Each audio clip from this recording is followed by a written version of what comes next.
Buenos días, mis queridos hermanos. Que la paz de nuestro Dios les acompañe en este precioso día. Le pido a nuestro Señor que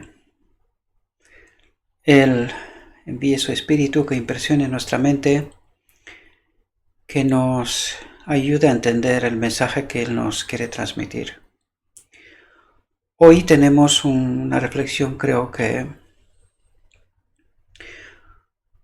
bastante importante para muchos de nosotros, que deseamos saber si realmente estamos en el camino que nuestro Dios desea que estemos, el camino de la santificación o el camino de una vida santificada.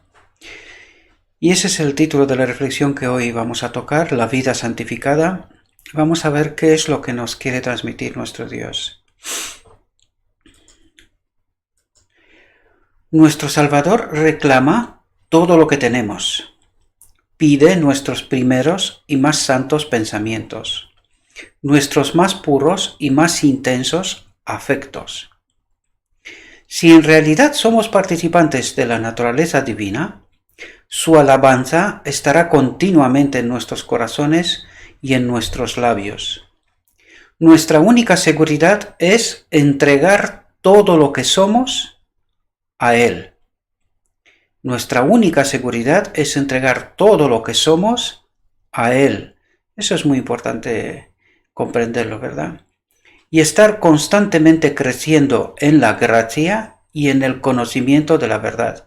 Lo que quiere decir aquí es que estamos constantemente creciendo en su espíritu y en el conocimiento de la verdad. Pero sabemos que a través del conocimiento de la verdad es como crecemos en su espíritu, ¿verdad? Es así como funciona ese mecanismo.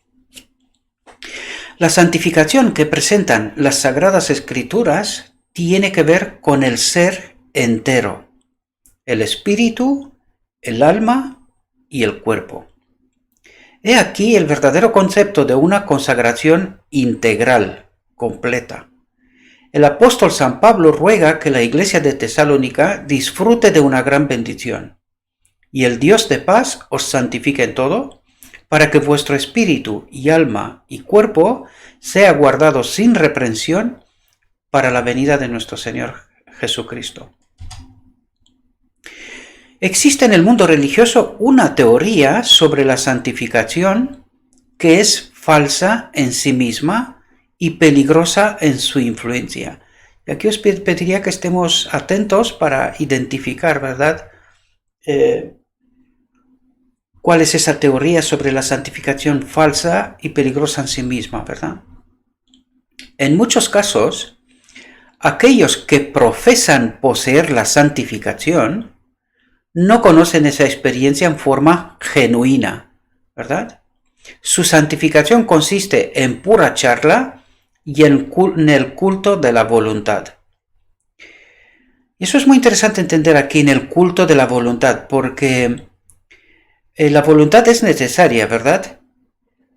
Pero la voluntad que viene solo de mí, sin esa cooperación con el Espíritu de Dios, esa voluntad que viene solo de mí en realidad es impotente, ¿verdad? Le falta el poder. En realidad es el Espíritu Santo, junto con mi voluntad, lo que hace que la santificación sea correctamente encaminada, ¿verdad? Cuando decimos voluntad nos referimos al elegir, a la elección, y lo vamos a ver en el texto también, ¿verdad? Pero quiero resaltar eso porque son pequeños detalles, matices, que hay que entenderlos. Eso no quiere decir que no debemos de tener voluntad, sino que debemos de tener la voluntad acompañada por el poder, por el Espíritu Santo, ¿verdad? Prescinden de la razón y el juicio y dependen totalmente de sus sentimientos, basando sus pretensiones de santificación sobre las emociones que tengan en una oportunidad determinada. Son tercos y perseveran en sus propias y tenaces pretensiones de santidad, usando muchas palabras, pero sin llevar el fruto precioso como prueba, ¿verdad? Esas personas que profesan ser santas no solamente están engañando sus propias almas con sus pretensiones, sino que ejercen una influencia que desvía a muchos que desean fervientemente conformarse con la voluntad de Dios. Es decir, desgraciadamente nosotros miramos mucho a los hombres, ¿verdad? Sobre todo a los que lideran. Entonces, ¿qué ocurre? Que muchas veces hay gente que tiene don de palabra, ¿verdad? Y por eso dice aquí,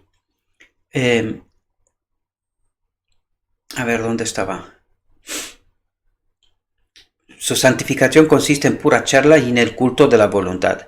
Es decir, saben hablar bien, ¿verdad? Aparentemente parecen que son santas, que están andando en el camino de la santidad, pero que están faltos, por eso decía, aquí estaba. Son tercos y perseveran en sus propias y tenaces pretensiones de santidad, usando muchas palabras, pero sin llevar el fruto precioso como prueba. Es decir, no están acompañados por el Espíritu Santo, que es precisamente lo que decíamos un poquito antes, ¿no? Entonces, sin el Espíritu Santo no puede haber un camino a la santificación, ¿verdad? Sino es más bien es más bien un intento de resaltarse uno a sí mismo en realidad, porque estamos obrando con nuestra voluntad, pero sin tener la presencia del Espíritu Santo que nos acompañe, ¿verdad? Entonces, parece ser que sí, pero que en realidad no estamos en el camino correcto. Y eso puede llevar que a otros crean que esa es la correcta forma de actuar, es la correcta forma de vivir. Y por eso decía antes, existe en el mundo religioso una teoría sobre la santificación que es falsa en sí misma y peligrosa en su influencia, ¿verdad? Porque la auténtica santificación, ahora la vamos a ver, no tiene nada que ver con esto, ¿verdad? Se los puede escuchar reiterar una y otra vez. Dios me guía, vivo sin pecado. Y desgraciadamente hay mucha gente que piensa que viven sin pecado.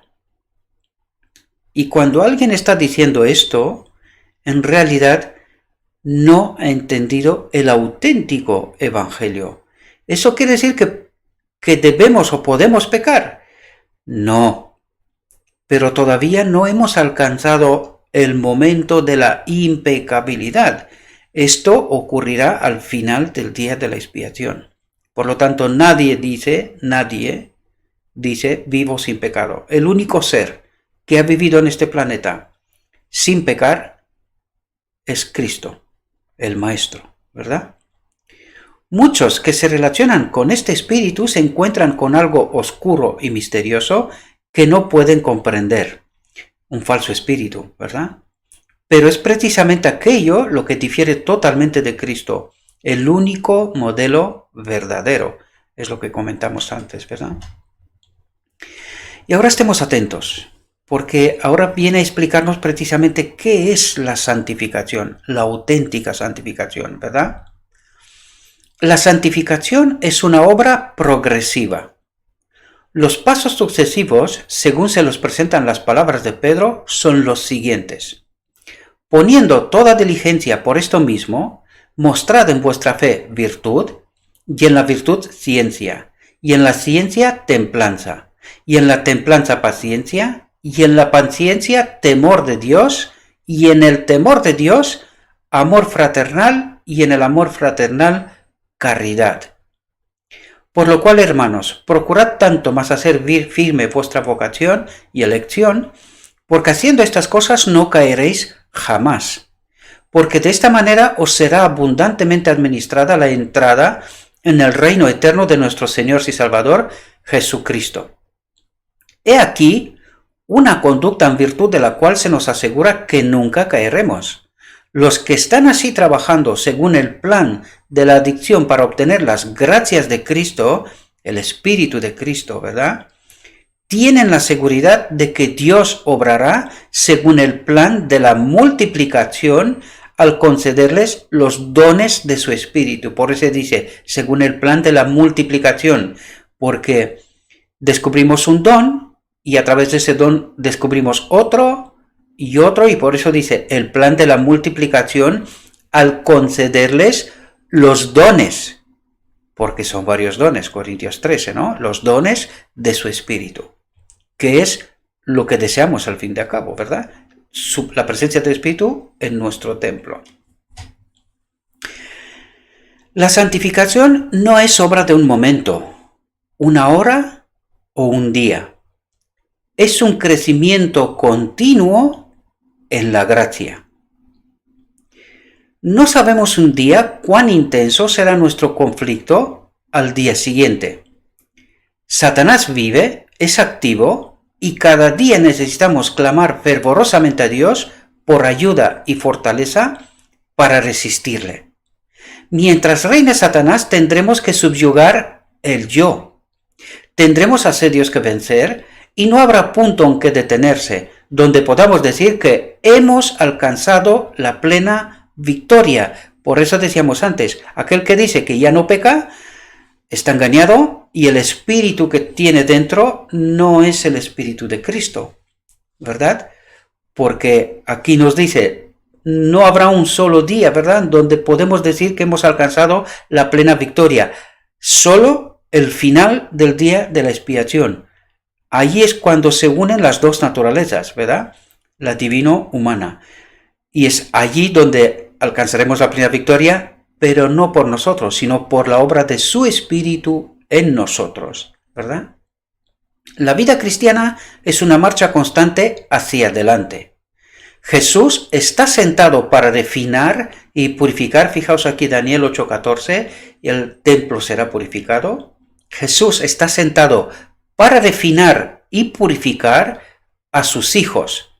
Y cuando su imagen se refleja perfectamente en ellos, atentos aquí porque nos revela algo sumamente importante, cuando su imagen se refleja perfectamente en ellos, son perfectos y santos, preparados para la traslación. Por lo tanto, ¿qué nos quiere decir aquí? Que en el momento que alcanzaremos ese final del día de la expiación, estamos preparados para la traslación. Lo dijimos que su primera venida es para sellar a su pueblo, ¿verdad? Y por eso dice, está preparado para la traslación. Desde el momento que estemos sellados hasta que Cristo viene, pasará muy poco tiempo, ¿verdad? Un tiempo que no lo tenemos definido en las Escrituras, no sabemos cuánto es, pero sí nos dice, en la visión de los dos tronos, nos dice que en aquel momento Dios nos dirá el día y la hora de su venida, pero solamente después de estar sellados ya, ¿verdad? En la visión de los dos tronos, si vais allí, vais a ver que nos dice esto, ¿sí? Por lo tanto, vamos a estar preparados para la traslación, santos, perfectos, reflejando la imagen de Cristo al final del día de la expiación, en el sellamiento, ¿verdad? Porque por eso nos sella, ¿verdad? Y esto ocurre antes de que Cristo venga, ¿vale? Se requiere del cristiano una obra grande. Se nos exhorta a purificarnos de toda inmundicia de la carne y del espíritu y a perfeccionar la santidad en el temor de Dios. Por lo tanto, ¿cuál es la obra de cooperación? Entendemos, aquí nos habla precisamente de esa preparación previa a ese final del día de la expiación, ¿verdad? Esa es la preparación previa. Se nos exhorta a purificarnos de toda inmundicia de la carne y del espíritu y a perfeccionar la santidad en el temor de Dios. Esa es la obra que tenemos que hacer junto con el Espíritu de Cristo, ¿verdad? En esto vemos en qué estriba la gran labor. Nos lo dice el texto también, ¿verdad? Dice, en esto vemos en qué estriba la gran labor. Hay trabajo constante para el cristiano. Todo sarmiento de la cepa debe obtener de ella vida y fuerza a fin de dar fruto. Por lo tanto, espero que podamos entender lo que significa ese camino progresivo de la santificación, ¿verdad? Fijaos, porque esto creo que es sumamente importante. Que nadie se engañe pensando que Dios perdonará y bendecirá a aquellos que están pisoteando uno de sus requerimientos. Fijaos lo que nos dice aquí. La comisión voluntaria, atentos, la comisión voluntaria, ¿verdad? Eso quiere decir un pecado por elección. la comisión voluntaria de un pecado conocido, es decir, esto es una elección, mis queridos hermanos. Sabemos cuál es nuestro pecado. Sin embargo, nosotros elegimos pecar. Pues fijaos lo que nos dice aquí. La comisión voluntaria de un pecado conocido silencia el testimonio del Espíritu. ¿Qué es lo que quiere decir? Aparta al Espíritu de Cristo de nosotros. Eso es lo que quiere decir. Eso lo hemos comentado aquí una y otra vez. Es la experiencia de Adán en Edén. Cuando pecó, el Espíritu de Cristo se apartó y se quedó desnudo, sin la gloria de Dios. Entendemos, este es el mecanismo, y aquí nos lo revela una vez más, pero está en toda la Escritura en realidad. Por lo tanto, la comisión voluntaria de un pecado conocido silencia el testimonio del Espíritu y separa el alma de Dios. ¿Qué quiere decir? Se rompe la conexión con el Espíritu de Cristo. Sin el Espíritu de Cristo estamos muertos. Eso es lo que trata de decirnos, porque separar el alma de Dios es dejar de existir. ¿Comprendemos? Ahora no ocurre exactamente así porque estamos viviendo en ese tiempo de gracia de preparación, pero nos explica el mecanismo. Es decir, si yo elijo pecar voluntariamente, con conocimiento, ¿verdad? Un pecado conocido, eso es lo que me está diciendo, el Espíritu Santo se aparta, y si se aparta el Espíritu Santo, que es la fuente de vida para nosotros, dice, separa el alma de Dios. Cuando se separa el alma de Dios, ¿qué ocurre? Muere, desaparece en realidad, ¿verdad? No ocurre ahora exactamente así porque estamos viviendo ese tiempo de gracia, se nos ha dado un tiempo de gracia. Por lo tanto, Dios es fiel a su promesa, a su palabra. Pero si persistimos en esta condición, moriremos. Esa es la consecuencia. Fijaos, cualquiera sea el éxtasis del sentimiento religioso, Jesús no puede morar en el corazón que desobedece la ley divina. ¿Qué nos dice? Dice, Jesús no puede morar. Jesús en mí hoy, Jesús es el Espíritu de Cristo. Es su representante, ¿verdad? Por eso me dice, Jesús no puede morar en el corazón que desobedece la ley divina, que peca. Porque el pecado y el Espíritu de Cristo no puede estar en el mismo espacio. Lo dijimos tantas veces, ¿verdad? Pero lo repito y una y otra vez para que se nos quede claro, que lo tengamos claro, mis queridos hermanos. Porque eso no es un juego, ¿verdad? Eso es muy serio. Por lo tanto, eso nos puede dar respuesta de por qué muchas veces nos sentimos desprovistos de poder, porque en realidad a lo mejor estamos desprovistos de poder, porque estamos pecando con conocimiento, queridos hermanos, y tenemos que buscar en nuestra vida qué es lo que impide que el Espíritu Santo obre en mi corazón, que haga su obra de purificación de ese templo. Y además es decir, es contradictorio. Mientras el Espíritu está intentando limpiar mi templo, yo estoy intentando mancharlo por mi elección, ¿verdad? Por elegir pecar. Por lo tanto, es una obra que no tiene sentido y el Espíritu de Dios no va a obrar. Es decir, si Él me purifica y yo continúo manchando, me dejará hacer lo que yo quiero porque tengo libertad de decidir, ¿verdad? Ni siquiera el Espíritu de Cristo influye sobre mis decisiones. Si yo quiero pecar, Él me dejará pecar. Si no me creéis, mirad lo que ha pasado en Edén. El Espíritu de Dios estaba en Adán. ¿Le impidió pecar? No, le respetó su decisión. Ahora, ¿sufrió las consecuencias? Por supuesto que sí. Pues este mismo proceso ocurre con nosotros también. Es muy real, es exactamente así. Hay que creerlo, ¿verdad? Por eso se nos exige fe, ¿verdad? Por lo tanto, vuelvo a leer ese texto porque todo este proceso es sumamente importante comprenderlo, mis queridos hermanos. La comisión voluntaria de un pecado conocido silencia el testimonio del Espíritu, aparta al Espíritu Santo y separa el alma de Dios. Sin estar unidos a través de su Espíritu con Dios, moriremos, queridos hermanos. Cualquiera sea el éxtasis del sentimiento religioso, Jesús no puede morar en el corazón que desobedece la ley divina. Por lo tanto, estamos desprovistos de su espíritu. ¿Y qué espíritu viene en aquel momento en nosotros?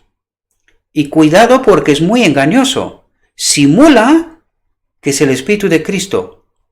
Simula, lo vimos antes, empezó por ahí el texto, ¿verdad?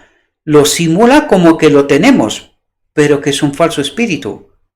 Cuidado, mis queridos hermanos, ¿verdad? Dios honrará a aquellos que lo honran. Que como dijimos en varias ocasiones, el pecado para un cristiano, auténtico cristiano, el pecado no es una opción. De ninguna manera. ¿Entendemos? ¿Eso quiere decir que no vamos a pecar? Sí, porque fijaos lo que dice aquí. Dice, la comisión voluntaria de un pecado conocido. No se refiere al pecado desconocido, es decir, aquel que viene por naturaleza que me sorprende hasta a mí mismo, ¿verdad? Que en una charla de repente me pongo a contar cosas que se parecen a la verdad, pero no es exactamente la verdad. Es decir, es mentira, ¿verdad? Porque si algo no se parece a la verdad, pero no es exactamente la verdad, pues es mentira, ¿verdad? Por lo tanto, me quedo hasta yo sorprendido porque hablando empiezo a decir cosas que no es exactamente la verdad, ¿verdad? Estoy poniendo flores, ¿no?, a la situación o, en fin, de la manera que sea. Pues ese pecado que me sorprende hasta a mí es un pecado por naturaleza, por lo tanto, lo único que tengo que hacer es pedir perdón a Dios y saber que hay una obra que hacer todavía, ¿verdad? Que ese templo todavía necesita ser purificado. Pero aquel pecado que yo lo conozco, que sé cuál es, y sin embargo elijo cometerlo, este pecado es otra cosa. Y eso es lo que el texto nos quiere decir, la comisión voluntaria de un pecado conocido. Es decir, elegir pecar con conocimiento. De eso se trata, mis queridos hermanos, ¿verdad? Por lo tanto, debemos de entender muy bien este proceso, porque es real. Es así como funcionan las cosas. Cuando Pablo escribió, y el Dios de paz os santifique en todo, ¿quién nos santifica? Y el Dios de paz os santifique en todo, no exhortó a sus hermanos a proponerse una norma que les fuese imposible alcanzar. Por lo tanto, en cooperación con el Espíritu de Dios, con el Espíritu de Cristo, ¿verdad?, esa norma es posible alcanzar. ¿Cuándo? Al final del día de la expiación. No olvidad, es un proceso progresivo, ¿verdad? De todos los días. Elección tras elección. El pecado no puede ser una opción para mí. ¿Comprendemos? Este es el proceso, queridos, ¿verdad? No exhortó a sus hermanos a proponerse una norma que les fuese imposible alcanzar. No oró porque ellos obtuvieran bendiciones que no fuera la voluntad de Dios conceder. Él sabía que todos los que deseen estar listos para encontrar a Cristo en paz deben poseer un carácter puro y santo. ¿Entendemos de lo que trata de decirnos? Él sabía que todos los que deseen estar listos, que trabajan en consecuencia, ¿verdad?, para encontrar a Cristo en paz, para unirse con su espíritu, ¿verdad?, deben poseer un carácter puro y santo. El Dios de paz os santifica en todo. Este es el proceso. ¿Lo entendemos? Y no otro, ¿verdad? El verdadero principio cristiano no se detiene a pesar las consecuencias. Dice, no se detiene a pesar las consecuencias. ¿De qué consecuencias nos habla? Fijaos, no pregunta, ¿qué pensará la gente de mí si hago esto? ¿O cómo afectará esto mis perspectivas mundanas si lo hago? Y aquí, solamente con esta frase, tendríamos una charla para horas, para rato, ¿verdad? Porque claro, ¿qué es lo que ocurre cuando yo estoy pensando, ¿qué pensará la gente de mí si hago esto? ¿A quién estoy glorificando? ¿De quién estoy más preocupado? ¿De mí o de Dios? ¿Os dais cuenta dónde está la cosa? ¿Verdad? Es porque en realidad estoy pensando más en mí que en Dios. ¿Verdad? ¿O cómo afectará esto mis perspectivas mundanas si lo hago? ¿Qué quiere decir aquí? Mis ganancias. ¿Cómo afecta esto mis ganancias? ¿Comprendemos? Por eso es muy difícil cuando yo... De aquí no quiero hablar con maldad, ¿verdad? Pero todos aquellos que de un modo u otro dependen de la predicación del Evangelio y están pagados por eso, ¿verdad? Este asunto es un asunto muy delicado, ¿verdad? No quiero hablar en contra, o sea, espero que se pueda entender muy bien. Pero, ¿qué escojo yo? Cuando yo me encuentro con la verdad, cuando encuentro cuál es la verdad, cuando encuentro cuál es la falsedad.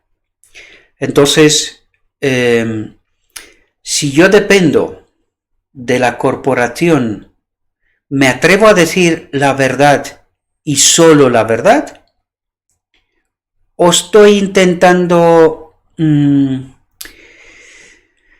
estar en las dos vías, ¿verdad? Intentando predicar supuestamente la verdad, pero al mismo tiempo tener también el beneficio que el mundo me ofrece, ¿verdad? Esto es un lado, porque aquí estoy hablando de los maestros de Israel, pero también cuando tienes un negocio. Este mundo muchas veces nos obliga, las leyes están hechas porque es el mundo, sabemos de quién, y las leyes están hechas de tal manera para que de un modo u otro nos obligue a hacer trampas. Y lo leímos antes. Si sabemos del pecado conocido y seguimos haciéndolo, estamos desprovistos del Espíritu de Cristo. Lo que estoy contando aquí es un asunto muy delicado, estoy tratando de sintetizarlo tanto como puedo, sin herir a nadie, porque no es la intención que tengo. Pero sí despertar conciencias también, ¿verdad? La mía y la de otros. Porque vivir en este mundo, mis queridos hermanos, no es fácil. El enemigo de Dios ha construido un mundo de tal manera que de aquí no salga nadie. ¿Entendemos lo que quiero decir? O sea, ha hecho de tal manera las cosas que de aquí no se salve ni uno si es posible. Se salvarán pocos, serán pocos, es verdad, porque está profetizado, no es porque lo digo yo. Pero es que el mundo está hecho de tal manera que de aquí no se salve nadie. ¿Entendemos? ¿Entendemos la lucha titánica, tremendamente grande, que hay? No es fácil, mis queridos hermanos. Yo sé que esos temas no son temas placenteros, pero créame, prefiero y prefieres abordar este asunto ahora, mientras hay tiempo, antes que sea demasiado tarde. Debemos de entender que aquí no hay juego. El pecado no es un juego, de ninguna manera. O lo entendemos o perecemos. No hay camino intermedio, ¿verdad? Fijaos, con el más intenso anhelo, los hijos de Dios desean saber lo que el Señor quiere que hagan para que sus obras lo glorifiquen. Por lo tanto, los auténticos hijos de Dios harán lo que haga falta sin pensar en sí mismos, sin pensar en las ganancias o lo que le puede afectar en este mundo, ¿verdad? Y le piden a Dios, ¿qué quieres que haga para glorificar tu nombre? De eso se trata. Ni siquiera estoy pensando en mi propia salvación, mis queridos hermanos, sino que estoy pensando en que mi vida ha de glorificar a Dios, ¿verdad? Y no tiene que depender de ningún hombre, sea quien sea, de ningún hombre. Tengo que decidir por mí mismo porque es a mí a quien Dios me pedirá responsabilidad. a mí y a nadie más, ¿verdad? Por lo tanto, mi vida ha de glorificar a Dios. Yo no estoy peleando por mi salvación pelea Cristo, ¿verdad? Por lo tanto, mi vida tiene que glorificar a Dios. Y pecando, ¿glorificamos a Dios? De ninguna manera. Tenemos que entender esto, toda la profundidad que esto conlleva. Dios, fijaos aquí, Dios ha hecho amplia provisión para que los corazones y las vidas de todos sus seguidores puedan ser dominados por su divina gracia, puedan ser dominados por su espíritu. Eso es lo que quiere decir. A fin de que sean una luz ardiente y brillante en el mundo. Y esto solo puede ser de una manera. El pecado no puede ser una opción para mí. De ninguna manera. Solamente así puedo ser una luz ardiente y brillante en el mundo. Solamente así puedo ser hijo de Dios. De ninguna otra manera. Tenemos que entender esto muy bien, mis queridos hermanos. Espero, mis queridos hermanos, que esta reflexión les haya podido ayudar. Y les ruego, como siempre lo hago, que hagan su propia reflexión. Hay muchas cosas que vale la pena detenerse y tratar de entender y de estudiar. Porque, como he dicho siempre, aquí tenemos que tomar decisiones profundas que afectan muchas cosas en mi vida, mi querido hermano. Y si yo evito tomar esas decisiones, y si yo aplazo todo esto en adelante, recordad que el único día de vida que tengo y que me pertenece es hoy, es ahora. Mañana no es mi día, hoy es mi día. Espero, mis queridos hermanos, y ruego que nuestro Dios impresione nuestra mente, que haga su trabajo y que nos ayude a tomar las mejores decisiones, ¿verdad? Decisiones equilibradas, tomadas con ayuno y oración, con el Espíritu de Cristo. No son fáciles, pero también debemos de entender que no hay mucho más tiempo, queridos. Mirad lo que está pasando en el mundo. Y si no entendemos que estas son las señales del fin ya, pues el espíritu que habita en nosotros igual no es el espíritu que nosotros queremos que habite en nosotros, ¿verdad? Por lo tanto, estudio de la palabra, oración, permitirle al Espíritu Santo que haga la purificación de nuestro templo y que en el final del día de la expiación, que para mí es hoy, quiero resaltar eso, mis queridos hermanos, porque a veces estamos pensando, cuando estamos hablando del final del día de la expiación, que está allí, en algún momento. No, querido hermano, no te equivoques. Para mí, el final del día de la expiación es hoy, no mañana, porque mañana no es mi día. Hoy se me ha concedido que sea mi día, hoy. Por lo tanto, para mí, hoy es el final del día de la expiación. Espero que entendamos bien esto y que obremos en consecuencia. Os deseo, mis queridos hermanos, que tengáis un próspero día y que en todo lo que os he dicho, os lo he dicho en nombre de Cristo Jesús. Amén.